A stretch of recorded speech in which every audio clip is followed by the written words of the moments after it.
Hi ಸ್ನೇಹಿತರೆ, welcome to my channel. ನಾನು ನಿಮಗೆ ಇವತ್ತು ಅಕ್ಕಿ ಮತ್ತು ತೆಂಗಿನಕಾಯಿ ಹಾಕಿ ಹಾಲ್ಬಾಯಿ ಮಾಡೋದು ಹೇಗೆ ಎಂದು ತೋರಿಸಿಕೊಡುತ್ತೇನೆ. ಅಕ್ಕಿ ಹಾಲ್ಬಾಯಿ ತುಂಬ ಚೆನ್ನಾಗಿರುತ್ತದೆ. ಕೆಲವರು ಬೇರೆ ರೀತಿಯೆಲ್ಲ ಮಾಡುತ್ತಾರೆ, ರಾಗಿದು ಮಾಡುತ್ತಾರೆ, ಇನ್ನು ಬೇರೆ ಬೇರೆ ಮಾಡುತ್ತಾರೆ. ಆದರೆ ಅಕ್ಕಿದು ತುಂಬ ರುಚಿಯಾಗಿರುತ್ತದೆ. ಆದರೆ ಇದಕ್ಕೆ ನೀರೆಲ್ಲ ಕರೆಕ್ಟಾಗಿರಬೇಕು, ಇಲ್ಲದಿದ್ದರೆ ಹಾಲ್ಬಾಯಿ ಹಾಳಾಗುತ್ತದೆ. ಹಾಗಾಗಿ ನಿಮಗೆ ಹೇಗೆ ಮಾಡಬೇಕೆಂದು ತೋರಿಸಿಕೊಡುತ್ತೇನೆ. ಇದಕ್ಕೆ ಬೇಕಾಗುವ ಸಾಮಗ್ರಿಗಳು: 1 ಲೋಟ ಅಕ್ಕಿ, ಊಟದ ಅಕ್ಕಿ, 1 ಲೋಟ ಬೆಲ್ಲ. ಇದೇ ಲೋಟದಲ್ಲಿ ಅಕ್ಕಿ ಹಾಕಿಕೊಂಡದ್ದು. ನೀವು ಯಾವ ಲೋಟದಲ್ಲಿ ಹಾಕಿಕೊಳ್ಳುತ್ತೀರೋ ಅದೇ ಲೋಟದಲ್ಲಿ 1 ಲೋಟ ಬೆಲ್ಲ, ಮತ್ತು ಏಲಕ್ಕಿ ಕಾಳು, 1 ಬೌಲ್ ತೆಂಗಿನ ತುರಿ. ನೀವು ಎಷ್ಟು ಹಾಕಿಕೊಳ್ಳುತ್ತೀರೋ ಅಷ್ಟು, ನಿಮ್ಮ ಇಷ್ಟ. 2 ಹಾಕಿದರೆ 2 ಬೆಲ್ಲ, 2 ಲೋಟ ಬೆಲ್ಲ, 2 ಲೋಟ ಅಕ್ಕಿ ಹಾಗೆ. ಮತ್ತು ಏಲಕ್ಕಿ ಪುಡಿ ಇದು ಸಿಗುತ್ತದೆ, ಏಲಕ್ಕಿ ಪೌಡ್ರೇ ಸಿಗುತ್ತದೆ. ಇದನ್ನು ಸಹ ಬೇಕಾದ್ರೆ ಹಾಕಿಕೊಳ್ಳಬಹುದು. ಇದನ್ನು ಈಗ ಒಂದು ಅರ್ಧ ಮುಕ್ಕಾಲು ಗಂಟೆ ನೆನೆಸುವ ಅಕ್ಕಿಯನ್ನು. ಊಟದ ಅಕ್ಕಿ ಸ್ವಲ್ಪ ಗಟ್ಟಿ ಇರುತ್ತದಲ್ವಾ, ಹಾಗೆ. ದೋಸೆ ಅಕ್ಕಿ ಹಾಕಿದರೆ ಹಾಲ್ಬಾಯಿ ಚೆನ್ನಾಗಿರುವುದಿಲ್ಲ, ಊಟದ ಅಕ್ಕಿಯಲ್ಲಿ ಮಾಡಬೇಕು.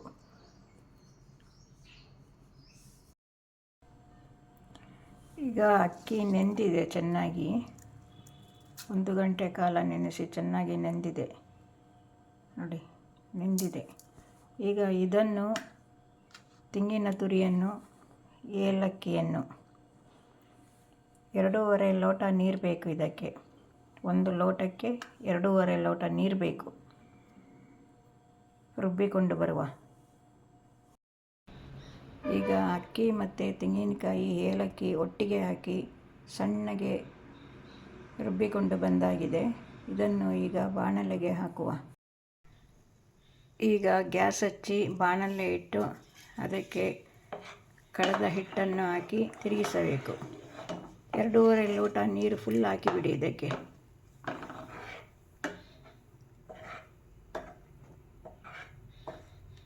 ನಿಮಗೆ 2 ಲೋಟ ಬೇಕಾದರೆ ಹೇಳಿದ್ದೇನಲ್ಲ, 2 ಲೋಟ ಬೆಲ್ಲ, 2 ಲೋಟ ತೆಂಗಿನ ತುರಿ, ಹಾಗೆ ಡಬಲ್ ಮಾಡಿಕೊಂಡು ಹೋದರೆ ಸರಿ.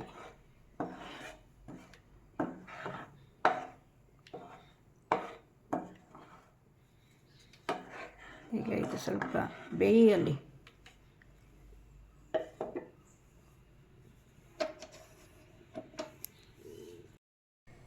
ಈಗ ಒಂದು 2 ನಿಮಿಷ ಆಗಿದೆ. ಈಗ ತೆಗೆದಿಟ್ಟುಕೊಂಡ 1 ಲೋಟ ಬೆಲ್ಲವನ್ನು ಪುಡಿ ಮಾಡಿ ಹಾಕಿ ಇದಕ್ಕೆ. ಪುಡಿ ಮಾಡ್ಕೊಳ್ಳಿ, ಇದರ ಬೆಲ್ಲ ಕರಗೋದು ತುಂಬ ಹೊತ್ತಾಗ್ತದೆ. ಅಷ್ಟೊತ್ತಿಗೆ ಅಕ್ಕಿ ಗಟ್ಟಿಯಾಗಿ ಬಿಡುತ್ತದೆ. ಈಗ ತಿರುಗಿಸ್ತಾ ಇರಬೇಕು, ಕೈ ಬಿಡಬಾರದು ಇದಕ್ಕೆ. ಕೈ ಬಿಟ್ಟರೆ ಮುದ್ದಾಗಿ ಹೋಗುತ್ತದೆ, ಗಂಟಾಗಿ. ಇದಕ್ಕೆ 1 ದೊಡ್ಡ ಚಮಚದಲ್ಲಿ ತುಪ್ಪ ಸಹ ಬೇಕು. ಮುಕ್ಕಾಲು ಹಾಕಿಕೊಂಡು ಬರುವಾಗ ಆಗ ತುಪ್ಪ ಹಾಕಬೇಕು. ತುಪ್ಪ ಹಾಕಿದರೆ ತಳ ಹಿಡಿಯುವುದಿಲ್ಲ. ಇದು ತುಂಬ ರುಚಿಯಾಗಿರುತ್ತದೆ. ಹಾಲ್ಬಾಯಿ ಅಂದರೆ ಎಲ್ಲರಿಗೂ ಇಷ್ಟ. ಇದರಲ್ಲಿ ಸಾಧಾರಣ 1 ತಟ್ಟೆ, ಮುಕ್ಕಾಲು ತಟ್ಟೆ ಆಗುತ್ತದೆ ಹಾಲ್ಬಾಯಿ. 4 ಜನ ತಿನ್ನಬಹುದು.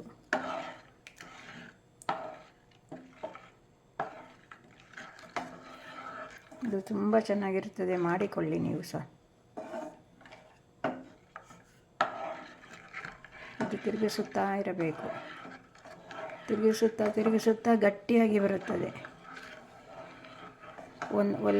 ಬೆಂಕಿಯನ್ನು ಒಂದೇ ಸರಿ ಜೋರಿಡಬೇಡಿ. ಒಂದು ಸ್ವಲ್ಪ ಹೊತ್ತು ಸಣ್ಣ ಇಟ್ಕೊಳ್ಳಿ, ಆಮೇಲೆ ಸ್ವಲ್ಪ ಜೋರಿಡಿ, ಮತ್ತೆ ಸಣ್ಣ ಮಾಡ್ಕೊಳ್ಳಿ.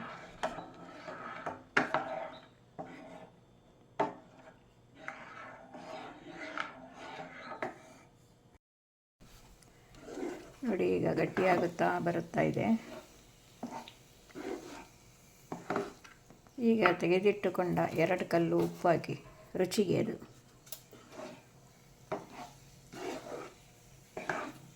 ಸರಿ ತಿರುಗಿಸಿ. 1 ಚಮಚ ತುಪ್ಪವನ್ನು ಹಾಕಿ. ಅಡಿ ಹಿಡಿಯುವುದಿಲ್ಲ ತುಪ್ಪ ಹಾಕಿದರೆ. ಇದು ಸರಿಯಾಗಿ ತಿರುಗಿಸಿ ಅಡಿ ಬಿಟ್ಟ ಮೇಲೆ ತಟ್ಟೆಗೆ ಹಾಕಬೇಕು. ಬೆಂಕಿಯನ್ನು ಸಣ್ಣ ಮಾಡಿಬಿಡಿ. ಈಗ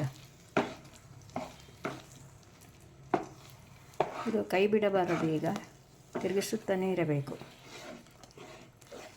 ನಿಮಗೆ ಬೆಲ್ಲ ಜಾಸ್ತಿ ಬೇಕಿದ್ದರೆ ಸ್ವಲ್ಪ ಸೇರಿಸಿಕೊಳ್ಳಿ, ನನಗೆ ಇಷ್ಟು ಸಾಕು.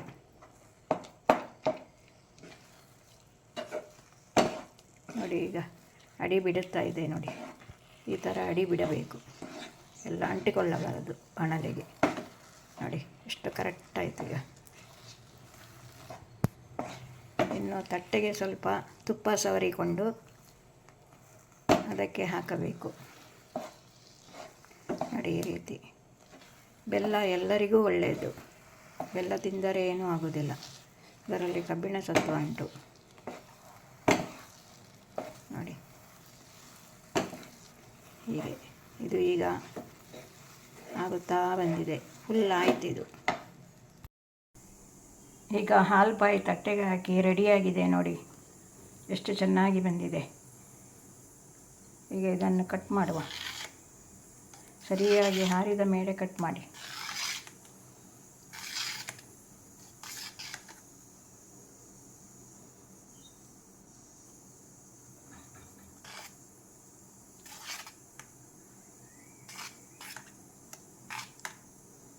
ನೋಡಿ ಹೇಗೆ ಕಟ್ಟಾಯ್ತು ನೋಡಿ.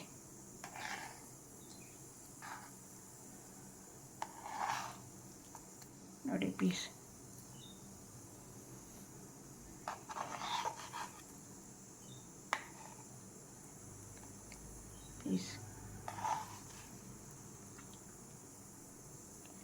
ಈ ರೀತಿ ಹೇಳಬೇಕು ನೋಡಿ.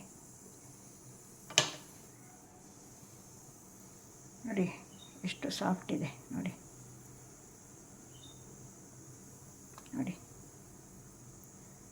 ಈ ರೀತಿ ಬರುತ್ತದೆ.